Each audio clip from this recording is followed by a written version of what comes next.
La entrevista.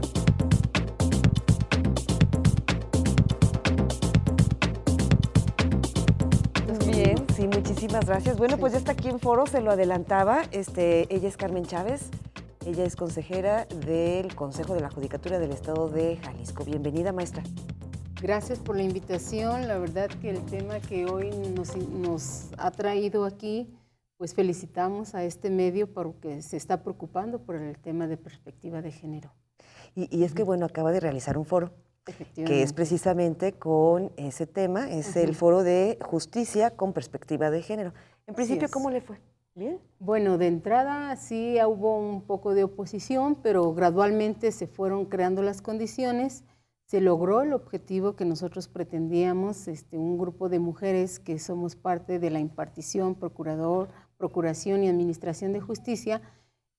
Quisimos constituir la primera sociedad nacional o sociedad civil, pero con efectos de vinculación institucional con temas de perspectiva de género. Y eso incluimos al primer fiscal, lo invitamos al procurador, lo que viene siendo al gobernador, invitamos al presidente del Consejo de la Judicatura, al magistrado Luis Carlos Vega Pámanes, notarios, investigadores y sobre todo mujeres que están ocupadas por atender este tema. Entonces sí se logró la firma nacional, se incluyeron jueces federales, jueces locales, magistradas federales, magistradas locales.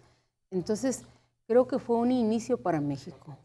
Es que desde ya el nombre del foro dice mucho, ¿no? Sí. Es muy importante, es impartición de justicia con perspectiva de género, es decir, que hasta el día de hoy, ¿cómo se imparte la justicia, maestra? No, bueno, aquí lo que pretendemos es que haya una calidad o un pensamiento adicional del juzgador, o del procurador de justicia, o del de seguridad.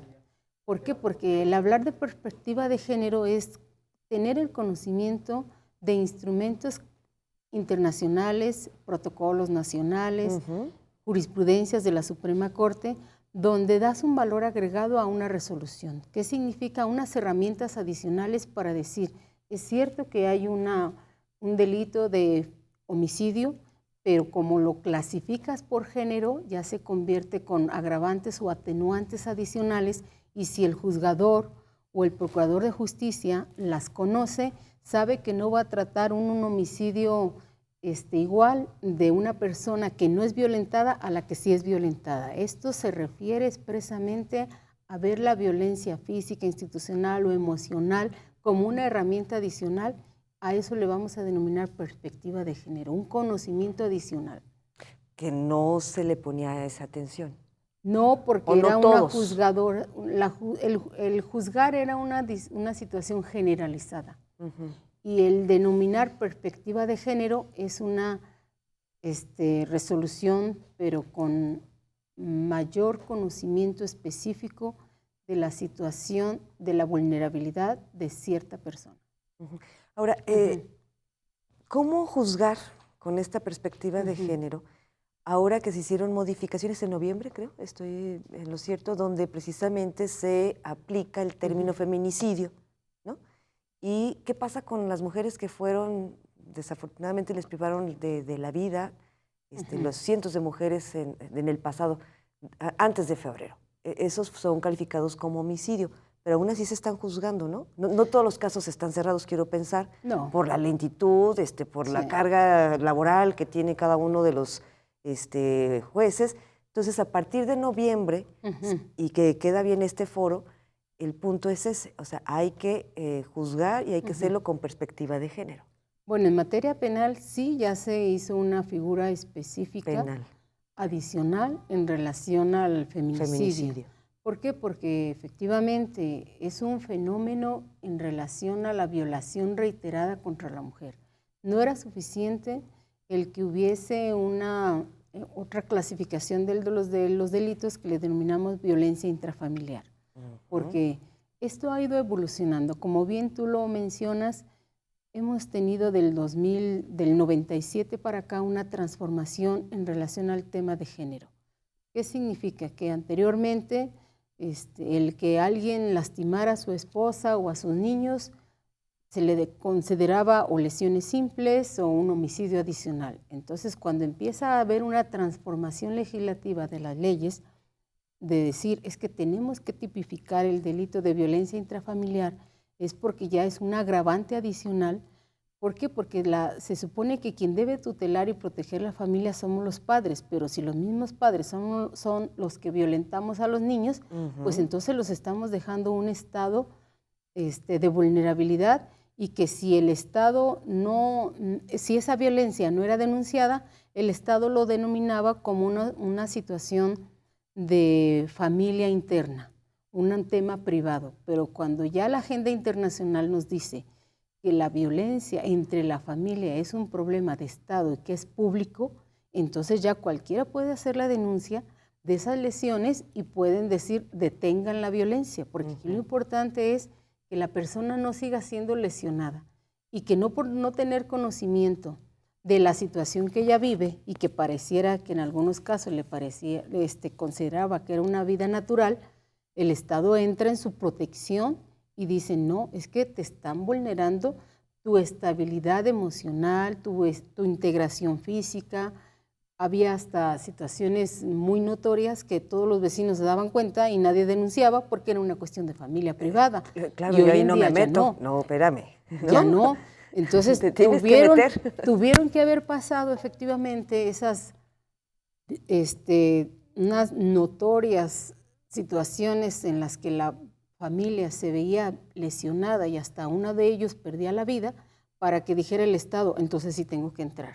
Yo siempre les he dicho, es que no esperemos a que las maten o que los niños se vean vulnerados a que los lesionen los padres. Tenemos que entrar como sociedad responsable. Entonces la perspectiva de género es todos cuidar que nadie vulnere la integridad de una niña, de un niño o de una mujer. ¿Sí? ¿Por qué? Porque dicen, es que pobre de las mujeres. No es eso. A veces las mujeres no tienen conocimiento o no está a su alcance muchas herramientas en las que ella tiene que desarrollar una vida íntegra. Claro. Por eso es que la ley ha clasificado hasta en el 2008, se creó la ley que de hecho traje yo una copia para dejártela a ti. Ah, sí, gracias. Se llama la ley que crea el acceso de las mujeres a una vida libre de violencia. En Jalisco se aprobó en mayo del 2008. Pero a nivel nacional muchos estados han ido avanzando en estos temas, pero no han sido suficientes. ¿Por qué? Porque yo les digo, no es suficiente las instituciones que existen, no es suficiente los recursos ni la legislación.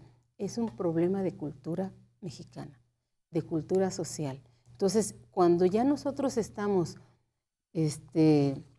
sabedores de cuál problemática se está viviendo y qué tenemos que hacer, o cuando el Estado de forma natural entra en protocolos, en protección de esas condiciones extraordinarias de los niños, de las niñas o de las mujeres, es cuando ya está operando la perspectiva de género. Pero mientras, a todo el mundo se le priva de su desarrollo. Claro, me decía una persona, una figura pública, lo voy a dejar, me dice, bueno, ¿por qué las mujeres son violentas? Claro que es su perspectiva. Claro. Dice, mi punto de vista es porque los hombres tenemos miedo, nos sentimos humillados porque las mujeres o nos han igualado o nos han superado. El machismo, y ahorita decía la consejera, bueno, de que es un asunto cultural, y parece que por ahí va. Desafortunadamente el tiempo ya lo tengo encima, pero no la quiero dejar ir sin que me dé su punto de vista, consejera, de las declaraciones del día de ayer del mandatario estatal, Jorge Aristóteles Sandoval, durante la reinauguración de la Ciudad Judicial, donde hace la propuesta de cadena perpetua para parricidio, feminicidio y para quienes asesinen a policías. ¿Cuál es su punto de vista? Y ahora que estamos con el tema de feminicidio. Bueno, y equidad de género. Sí, desde el punto de vista académico, ahí tendríamos que ver efectivamente en qué términos viene la iniciativa, porque hay derechos irrenunciables que México se ha comprometido con instrumentos internacionales que ha ratificado, en lo que debemos de prevalecer la vida, debemos de respetar los derechos del debido proceso de todas las personas. Y México, si esa es la inercia, tendría que modificar su régimen jurídico penal en el sentido de que hoy en día en Jalisco la pena máxima es de 45 años, y si se ve la propuesta del gobernador es ir a cadena perpetua, pues ahí tendrá que haber un cambio sustancial. Aquí el procedimiento penal hace referencia a que independientemente de la multiplicidad de delitos, a veces sí, cuando tú sumas las condenas, sí alcanza cadena perpetua en relación a que la persona no le va a alcanzar la vida para pagar con su privacidad de la libertad con el pago de todas esas condenas. Pero como aquí tenemos una pena máxima, el delito de mayor gravedad y de mayor penalidad es el que se le aplica. Entonces, con esta nueva iniciativa, que yo respeto porque será cuestión de materia de evaluación del Poder Legislativo, pues tendrán que ver que no vaya más allá de lo que establece nuestra propia Constitución General y la legislación local. Entonces usted la deja así en veremos hasta que no la conozca en su totalidad, sí, para que no vaya a violentar derechos humanos. Sí, porque todo hay un límite que nosotros como país tenemos que comprometernos porque nos sujetamos a unas instituciones internacionales, el Senado lo aprobó, entonces yo me reservaría el opinar hasta no conocer en qué términos viene la iniciativa. Consejera, pues muchísimas gracias por su tiempo y estamos al pendiente. Estoy a sus órdenes y les felicito porque el que nos hayan hecho del conocimiento de esta jornada internacional con perspectiva de género, los medios tienen que tener conciencia de esos temas. De hecho, los vamos a invitar para una capacitación porque en estos temas tenemos que capacitarnos la sociedad y los impartidores de justicia. Pues me apunto y me avisa. Con mucho gusto y encantada. Ahí me avisa. Sí. Vamos a hacer una brevísima pausa, regresamos.